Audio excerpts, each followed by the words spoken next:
Richard Hamilton had built his fortune by trusting his instincts about people, reading between the lines of desperate proposals and calculated smiles. But when 23-year-old Priya Sharma walked into his downtown Vancouver office that crisp October morning, those same instincts that had made him millions would become the very weakness that would cost him his life. If you're fascinated by stories where ambition meets deception, make sure to subscribe and hit that notification bell, because this case will show you just how far someone will go when their American dream turns into a nightmare. But let's go back to where it all began. The glass towers of Vancouver's financial district reflected the autumn sun as Priya Sharma stepped out of the SkyTran station, her worn leather portfolio clutched tightly against her chest.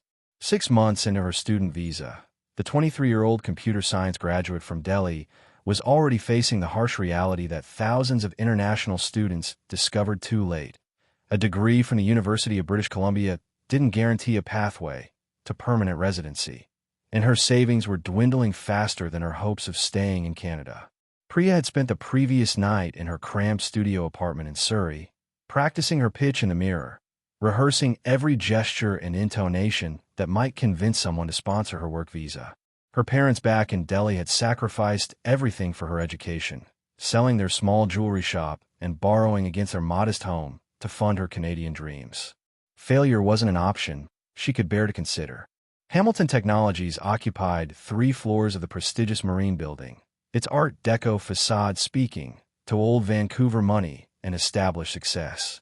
Richard Hamilton had built a software consulting firm from nothing 28 years earlier, growing it into a multi-million-dollar operation that employed over 200 people.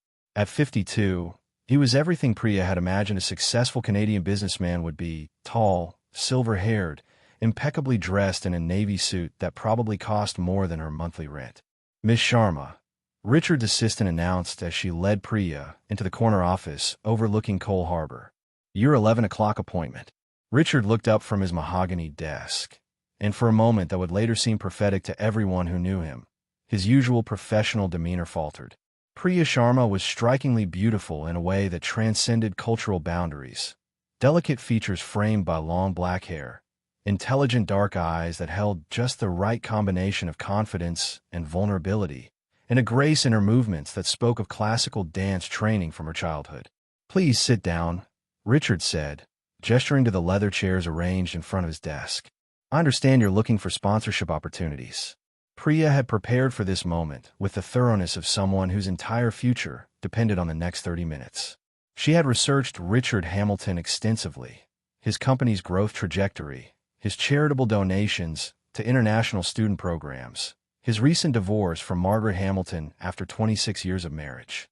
She knew he had 2 children studying at prestigious Eastern universities, that he collected vintage wines, and that he had been quoted in the Vancouver Sun as believing that immigration was essential to Canada's economic future. "Mr. Hamilton," Priya began, her slight Indian accent adding an exotic musicality to her carefully chosen words, "I've followed Hamilton Technologies' expansion into artificial intelligence markets, and I believe my background in machine learning algorithms could contribute significantly to your upcoming projects." As she spoke, Richard found himself studying her face with an attention that went beyond professional interest. There was something compelling about her intensity, the way she leaned forward slightly when making a point, the passion that crept into her voice when she talked about her work. She wasn't just another desperate international student looking for sponsorship. There was a sharpness to her intellect that impressed him, and a determination that reminded him of himself at her age. "Your portfolio is impressive," Richard said, flipping through the projects she had prepared. "But you have to understand, visa sponsorship is a complicated and expensive process. The government requirements alone." "I understand the challenges," Priya interrupted gently, then caught herself and smiled apologetically. "I'm sorry, I didn't mean to cut you off. It's just that I've researched every aspect of the process. I know it's a significant investment for any company, which is why I'm prepared to offer something in return that goes beyond the typical employee relationship." Richard raised an eyebrow, intrigued despite himself. "What did you have in mind?"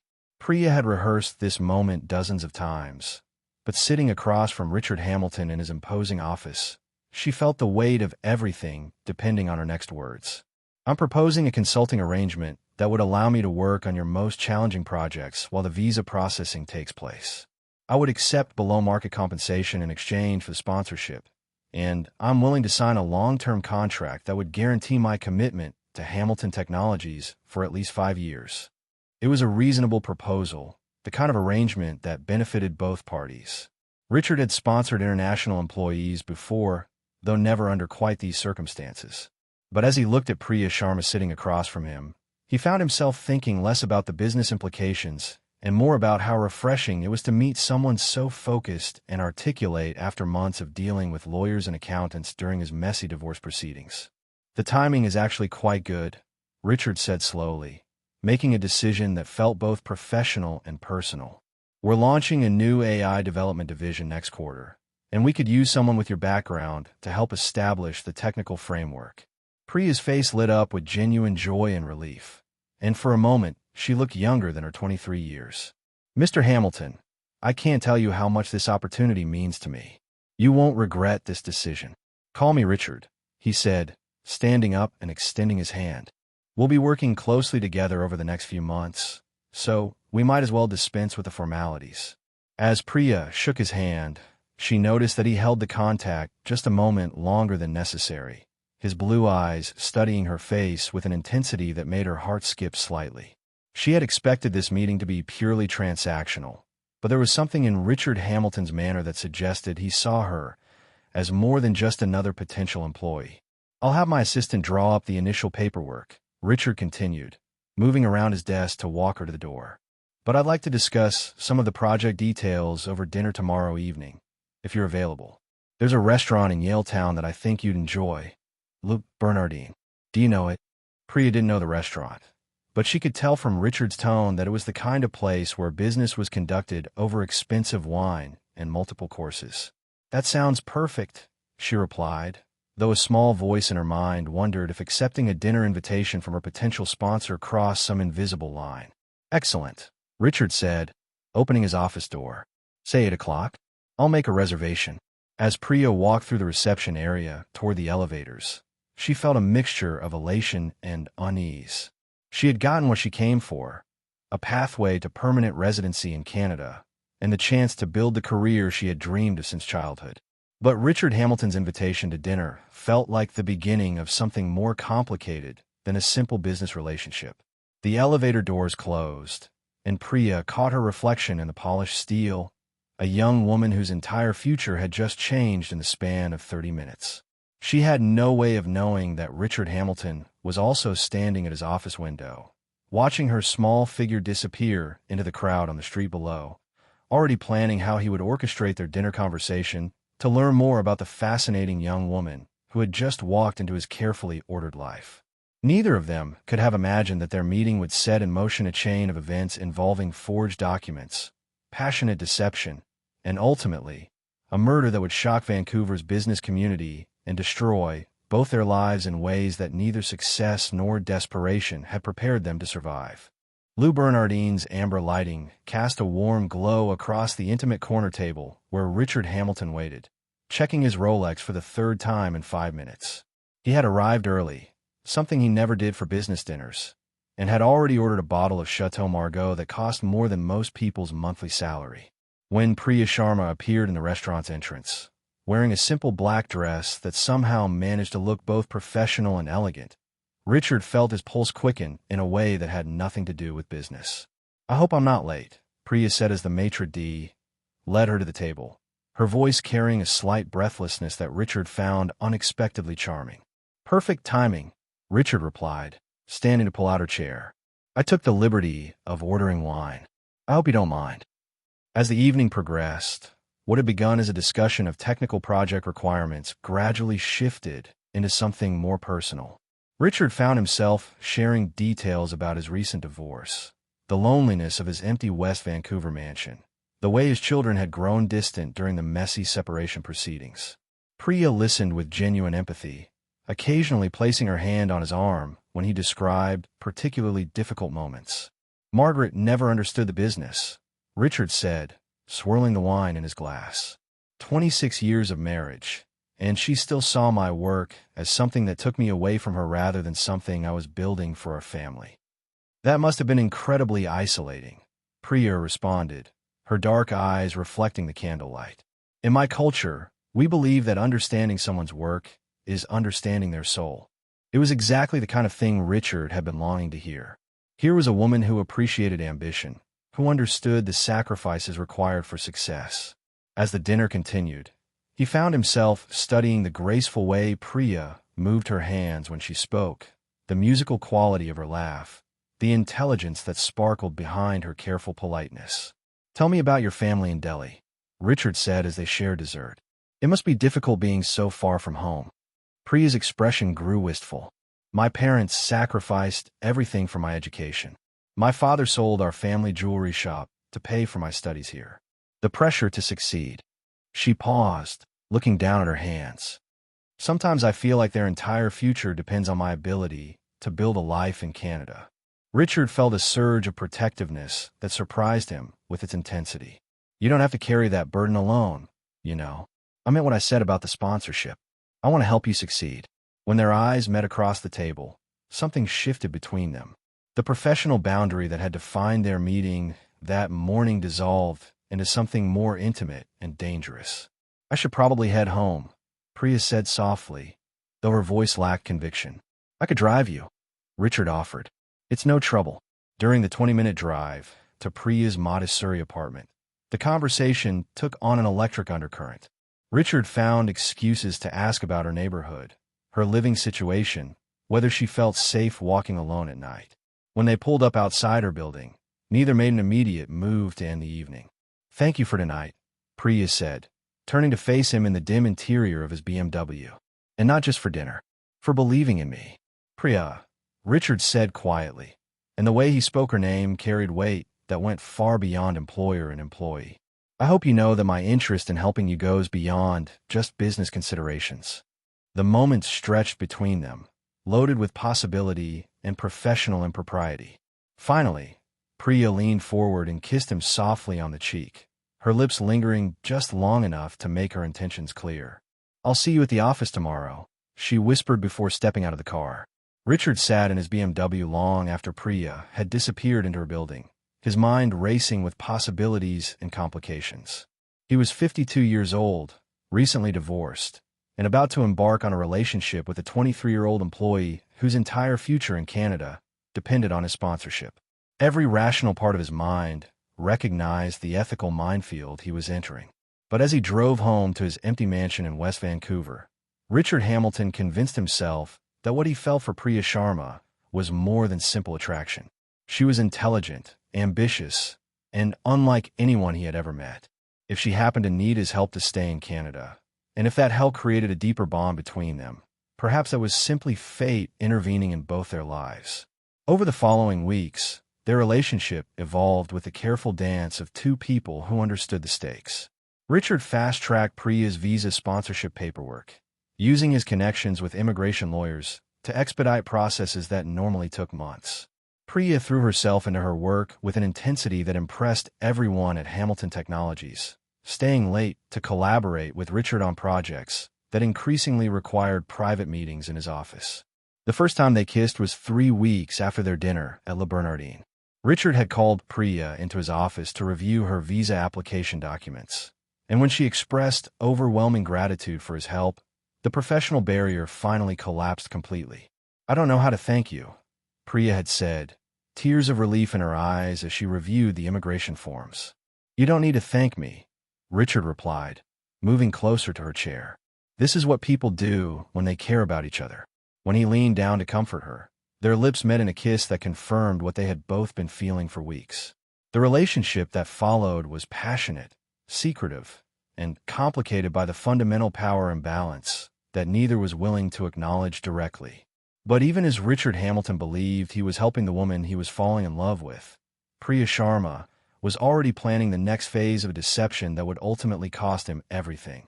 The visa sponsorship was just the beginning of what she needed from Richard Hamilton, and she had already identified the documents she would need to forge to secure not just a residency, but her financial future as well. The predator and prey had chosen each other, but neither yet understood which role they were destined to play. Margaret Hamilton had always prided herself on reading people, a skill that had served her well during 26 years of marriage to a man who built his fortune on calculated risks and careful negotiations. So when her divorce lawyer mentioned that Richard was sponsoring a young Indian woman's visa just 3 months after their separation was finalized, every instinct she possessed screamed danger. It's probably nothing, Margaret told herself as she sat in her Range Rover outside Hamilton Technologies, watching Priya Sharma emerged from the building at 9:47 p.m. on a Thursday evening. But the way Richard followed 30 seconds later, the intimate distance they maintained as they walked to his BMW, and the possessive way he placed his hand on the small of her back told Margaret everything she needed to know. Inside Richard's West Vancouver mansion that same evening, Priya was discovering just how far her new relationship could take her. The house that had once symbolized Richard and Margaret's success now served as the backdrop for passionate encounters that Richard convinced himself were based on genuine emotion rather than calculated manipulation. "I've been thinking about our future," Richard said as they lay in his king-size bed, Priya's head resting on his chest. "The visa sponsorship is just the first step. I want to help you bring your parents to Canada. Maybe even invest in a business venture that could give you complete financial independence." Priya's pulse quickened, though she kept her voice soft and grateful. "Richard, you've already done so much. I couldn't ask you to." "You're not asking," he interrupted, kissing the top of her head. "I'm offering. I want to take care of you." What Richard didn't know was that Priya had been documenting everything. Every gift, every financial promise, every intimate detail of their relationship was being carefully recorded in encrypted files on her laptop. She had photographs of his personal documents, copies of his banking information, and detailed notes about his business dealings that she had gathered during their late-night conversations. The visa sponsorship had been approved with unusual speed, thanks to Richard's connections and the compelling employment package he had crafted. But Priya's real plan was just beginning.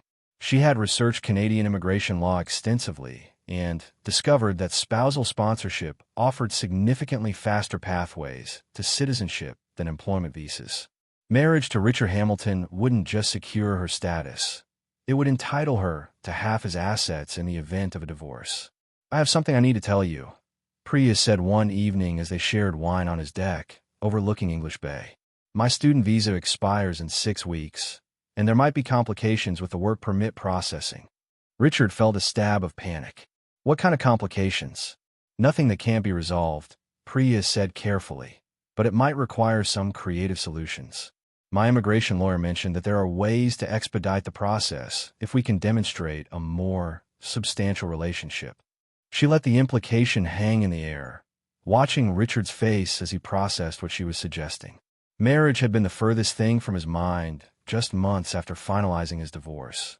But the thought of losing Priya to bureaucratic delays made his chest tighten with unexpected fear. "Are you saying what I think you're saying?" Richard asked quietly. "I'm saying that if we were married, all these visa complications would disappear," Priya replied, taking his hand.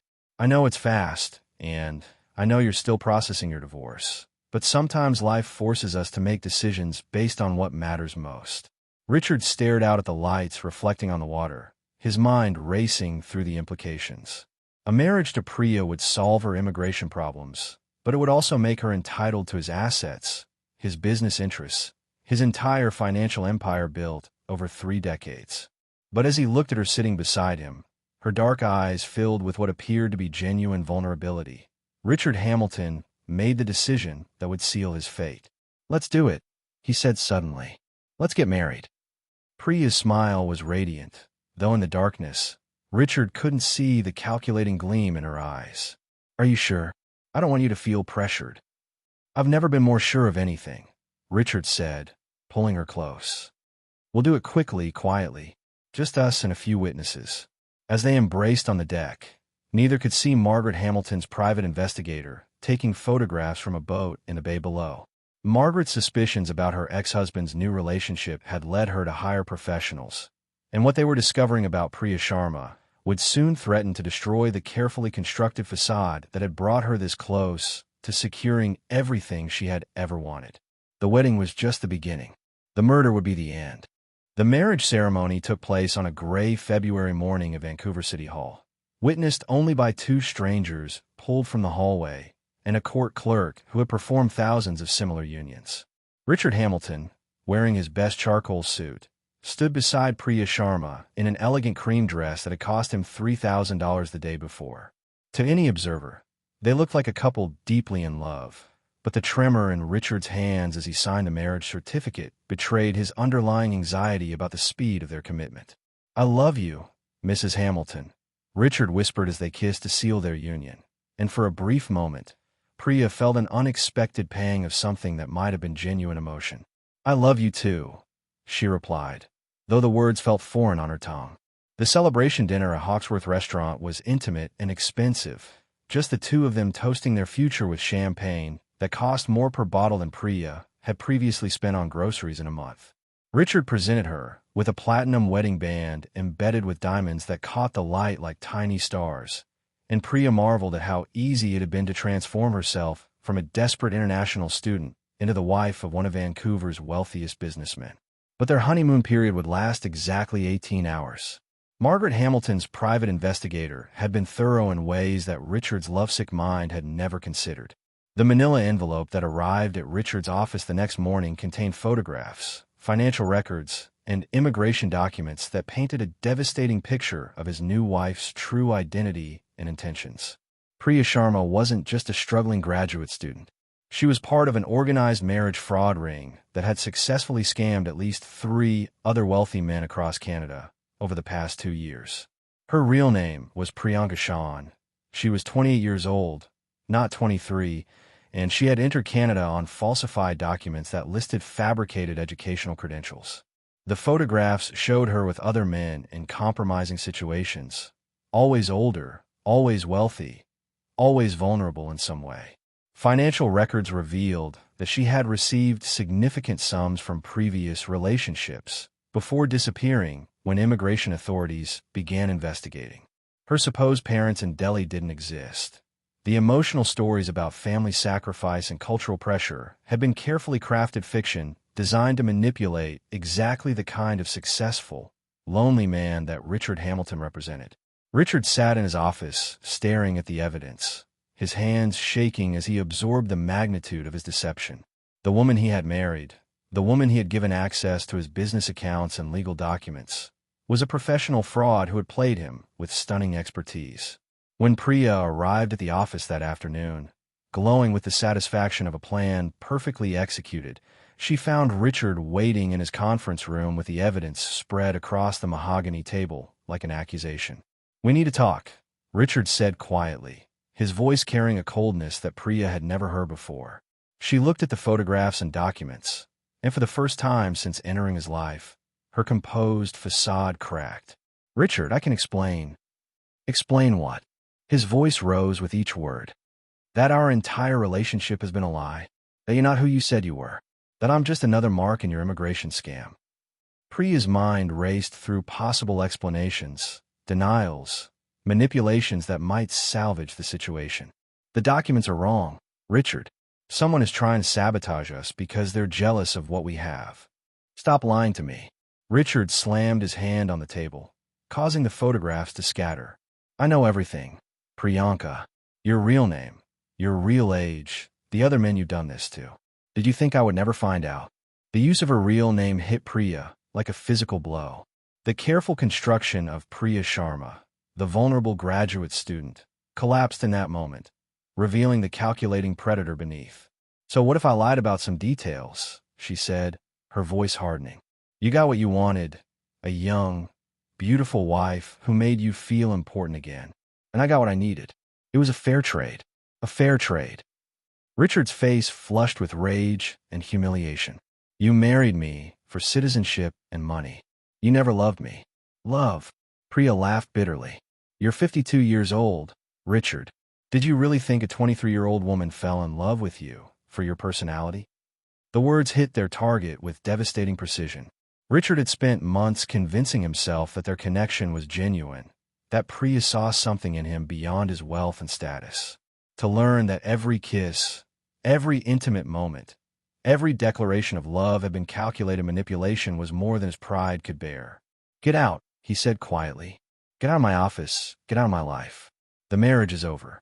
"I don't think so," Priya replied, her true nature finally revealed. We're legally married, Richard. I'm entitled to half of everything you own. And if you try to divorce me or expose me, I'll destroy your reputation and your business. I have recordings of every private conversation we've had, copies of all your personal documents.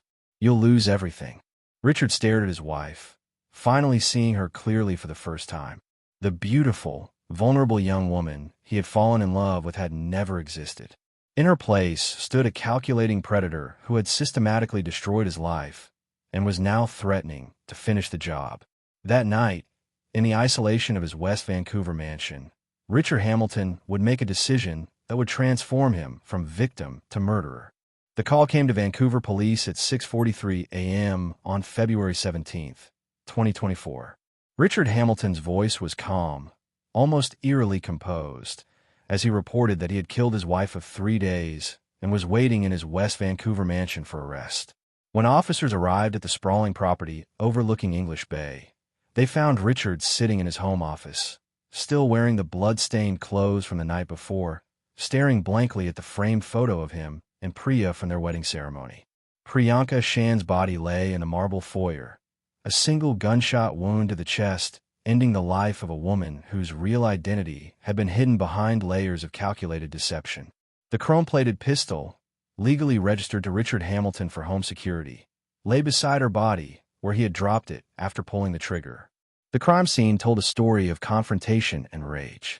Overturned furniture in the living room indicated a struggle. Shattered wine glasses suggested their final conversation had begun as an attempt at reconciliation, and the scattered marriage fraud evidence showed that Richard had confronted his wife one final time with proof of her deception. She came to the house around midnight, Richard would later tell detectives, showing no emotion as he described the events.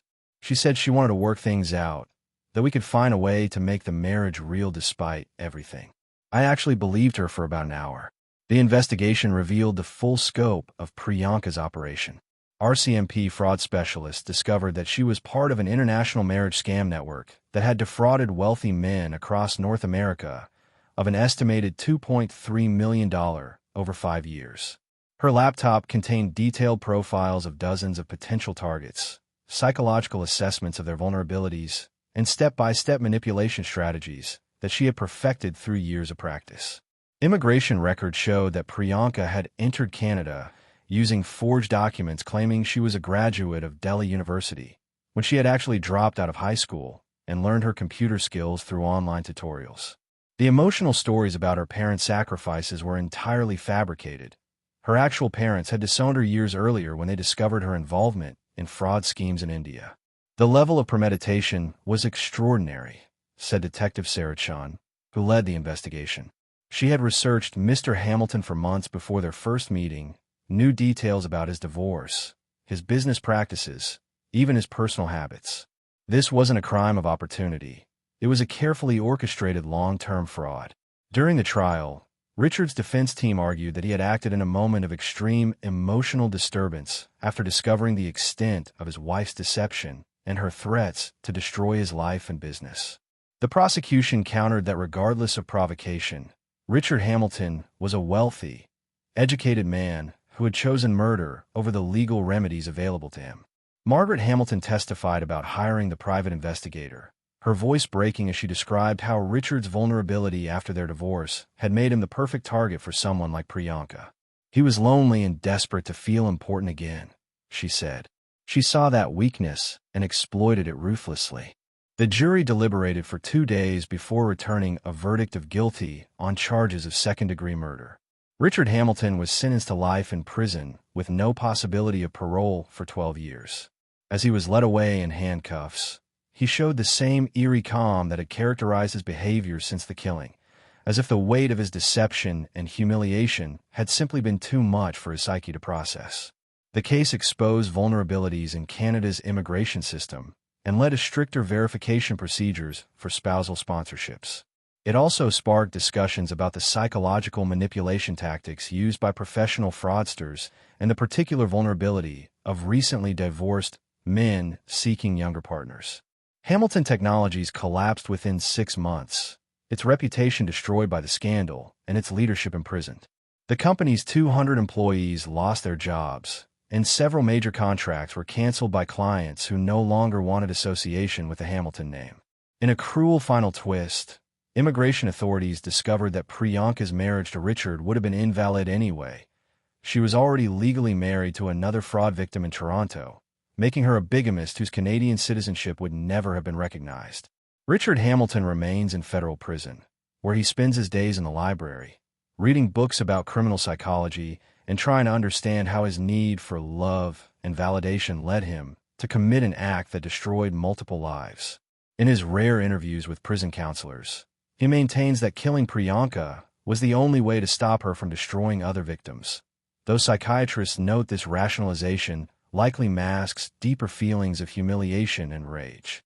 The case stands as a chilling reminder that the most dangerous predators often prey not on the weak, but on the successful and lonely, using the very achievements and vulnerabilities that define their targets' lives as weapons of manipulation and destruction.